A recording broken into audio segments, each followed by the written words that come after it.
Sulu Sea, near the Malaysian-Philippine border. Here, the water stretches endlessly, a silent witness to countless untold stories that unfold under the cover of darkness. The night is pitch black save for a faint GPS glow. The only other light comes from distant stars, barely illuminating the faces of those on board. A small pump boat, loaded with hidden cargo, glides silently through the waves. Every movement is calculated, every sound carefully muffled to avoid detection. The captain's hope that the engine's hum is lost in the vastness. He listens for any sign of trouble, knowing that one wrong move could mean disaster. This is the front line of an invisible war, not of soldiers, but of fishermen and traders. Ordinary men risking everything for a chance at a better life. The prize? Diesel fuel, worth double or triple across the border. Each drum is a ticket to survival, a gamble with high stakes. Tonight, another risky shipment is underway. The village holds its breath, waiting for news by dawn. The men are tense, eyes scanning for patrol boats, Malaysian or Philippine. Every shadow on the horizon could spell danger. If caught, they face prison and ruin. Families back home wait anxiously, knowing the risks their loved ones take. If not, the profits are life-changing. A single successful run can pay off debts, put food on the table, and offer hope for the future. One successful run can earn more than months of fishing. For many, it's the only way to get ahead in a world of shrinking catches and rising costs. This is a story of economics, not piracy, a tale of government policy and unintended consequences. Smuggling is a symptom of deeper issues, not just a crime. Malaysia's fuel subsidies make diesel cheap, creating a price gap with the Philippines. That gap is a magnet for those desperate to make ends meet. That gap fuels a torrent of illegal trade, worth millions. It's a shadow economy that thrives in the margins, invisible to most. Smugglers rely on secret channels, lookouts, and coded signals, a shadow network challenging two nations. Their methods are as old as the sea itself, evolving with every new threat. Their trade is woven into coastal life, making it nearly impossible to stop. For these communities, smuggling is not just survival, it's a way of life, passed down through generations. His name is Boy, a name that echoes across the docks and through the narrow alleys of his village, whispered with a mix of respect and caution. Not his real name, but what everyone calls him in Sabah's villages. Here, nicknamed Stick, and Boy's has become a badge, one that marks him as both an insider and an outsider in his own community. By day, he's a fisherman. The sea is his workplace, the horizon his only boundary. He rises before dawn, braving the tides and the unpredictable weather, hoping for a good catch. By night, he's a smuggler, moving subsidized diesel to the Philippines. Under the cover of darkness, he transforms from a humble fisherman into a risk-taker, navigating treacherous waters and evading patrols. Boy didn't plan to be a criminal. He once dreamed of nothing more than a simple life, providing for his family with honest work. He grew up fishing, but declining catches and rising costs left him struggling. Each year, the sea gave less, and the price of fuel and supplies crept higher. He saw neighbors prospering, not from fish, but from fuel. The whispers of easy money grew louder, and the line between right and wrong began to blur. The temptation was too great.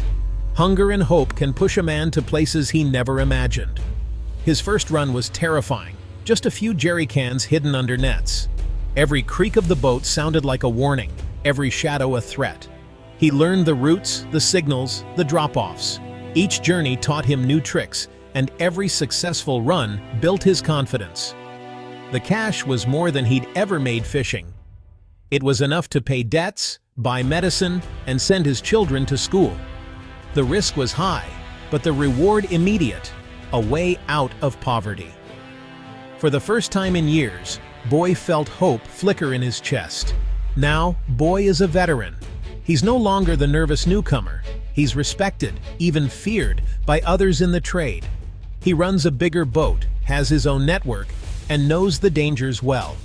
Every trip is a calculated risk, but he's learned how to survive.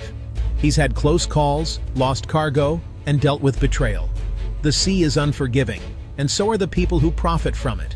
But as long as Malaysia keeps diesel cheap and the Philippines needs it, men like Boy will keep running the gauntlet. The trade is dangerous, but the demand never fades. For them, it's not just a crime, it's survival. Every ringgit earned means food on the table and a future for their children.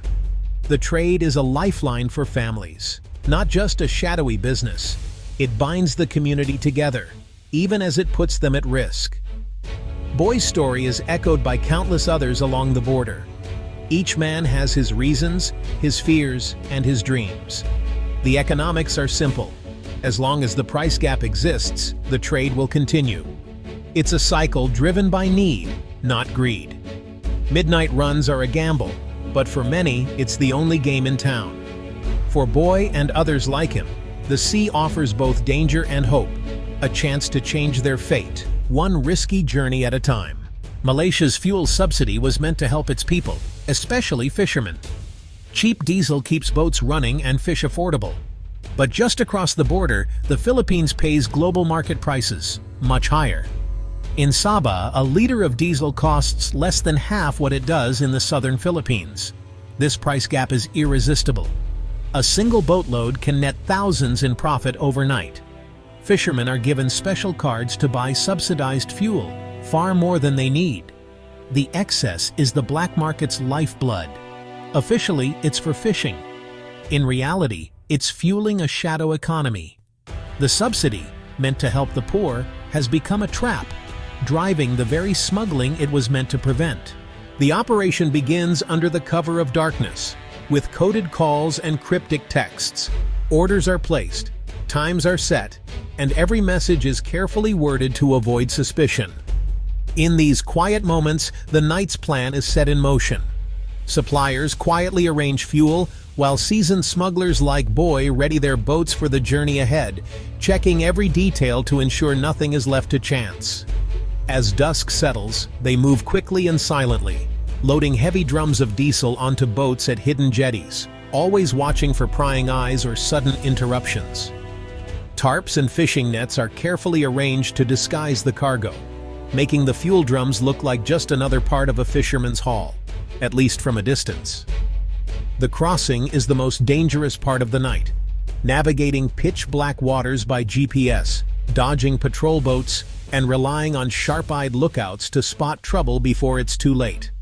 A single flash from a hilltop, a hurried warning over a crackling radio, every message, no matter how small, can mean the difference between success and disaster. The drop-off is swift and tense. In the pre-dawn darkness, smaller boats converge on Boy's crew, working together in near silence to avoid drawing attention. Fuel is transferred, cash changes hands, and only a few hushed words are spoken. Everyone knows the risks, and no one lingers longer than necessary. By sunrise, Boy returns to Sabah, blending in with the other fishermen. His boat now empty, his face unreadable. The cycle repeats itself, night after night, as the village quietly hums with secret activity beneath the stars. Each run is a high-stakes dance, a delicate balance of risk and reward, where one mistake could cost everything. For many in these coastal villages, it's not just a job, it's the only way to survive, to put food on the table, and to hope for a better tomorrow. In Sabah's coastal towns, smuggling isn't seen as crime, it's survival. Profits from diesel smuggling ripple through the community. New homes, jobs, small businesses. Everyone benefits, directly or indirectly, so few speak out.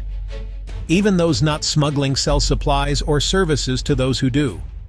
The trade is normalized, woven into daily life. Law enforcement faces a wall of silence. Outsiders are isolated. For every smuggler caught, more step in. The border is less a line, more a shared secret. Patrolling the Sulu Sea is a losing battle. The border is vast, dotted with islands and hidden inlets, impossible to seal. The MMEA has boats and radar, but smugglers know the waters better. They use fast boats, decoys, ever-changing routes. Intelligence is scarce. Communities won't inform. Even with tips, patrols often arrive too late. The sea offers endless escape routes. Seizures and arrests are just business costs for syndicates. The real drivers, poverty and price gaps, remain untouched. Each night, the game begins again. The subsidy system is flawed at its core. Fishermen get quotas far above what they need, creating surplus for the black market. Some never fish at all, just sell their fuel quota to smugglers.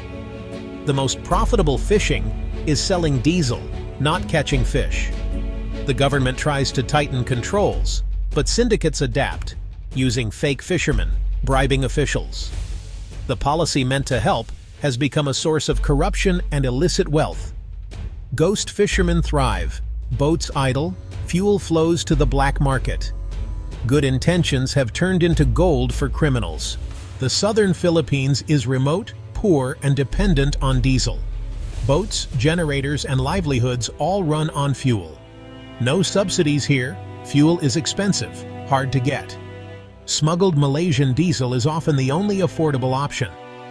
For fishermen, it's the difference between profit and loss. For families, it means light at night. Smugglers are seen as service providers, not criminals. The demand is constant, the market guaranteed. The trade is unstoppable, driven by basic needs. Malaysia's response has been more patrols, more seizures. Headline grabbing, but ineffective. Enforcement alone can't solve an economic problem. As long as the price gap exists, smuggling will thrive. Syndicates adapt, routes shift, new smugglers emerge. Real change needs policy reform, targeted subsidies, not blanket quotas. Direct cash transfers to genuine fishermen could help. Reform is politically tough, but essential. Cross-border cooperation is also key. Joint patrols, intelligence sharing, and economic development. The Sulu Sea could be a bridge, not a barrier. Only with shared will and smarter policy can the cycle be broken. Until then, the midnight runs will continue.